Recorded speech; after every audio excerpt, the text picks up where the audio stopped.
उहाँ दिदीले भन्दै हुनुहुन्छ बालेन्द्र शाह जस्तो प्रधानमन्त्री र सुदन गुरुङ जस्तो गृहमन्त्री पाएका छौँ, बरु हामी ढल्न तयार छौँ तर पार्टीलाई चाहिँ ढल्न दिँदैनौँ भन्दै यसरी रोडमा आउनुभएको छ। पहिला यो पिडी हेर्नुहोस्।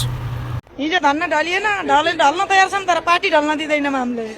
आफू ढल्न तयार तर पार्टी ढल्न नदिने। नै, हामीलाई के गर्ने? हामीलाई त यस्तो बालनजी जस्तो प्रधानमन्त्री पाएका छौँ, सुदन गुरुङजी जस्तो गृहमन्त्री पाएका छौँ, पार्टी सभापतिको त्याग, त्यो दुःख पीडा हामी त भेट्न नि गएको चुनावमा हुँदा होइन। हामी त उहाँको लागि रात दिन प्रार्थना गर्छौँ यो पार्टी 100 वर्ष टिकोस्। हामी ध्यान दिन तयार छौँ पार्टीको लागि। किन हामी आएको? गुल्मीदेखि। हजुर, गुल्मीदेखि आएको। गुल्मीबाट आउनुभयो, नाम सोधेको। मेरो देविका राणा। अनि महाधिवेशन प्रतिनिधि? हजुर। महाधिवेशन प्रतिनिधि के आकांक्षी पनि हो कि माथि? होइन, आकांक्षी होइन। होइन, मतदाता नेता बनाउने। नेता बनाउने, पार्टी बलियो बनाउने। उहाँ दिदीको भनाइ चाहिँ तपाईँहरूलाई कस्तो लाग्यो? जस्तो लाग्यो त्यस्तै कमेन्ट बक्समा कमेन्ट गर्न चाहिँ नबिर्सनु होला र सबैको सम्पूर्णको लागि चाहिँ एक सेयर गर्न पनि नबिर्सनु होला है त।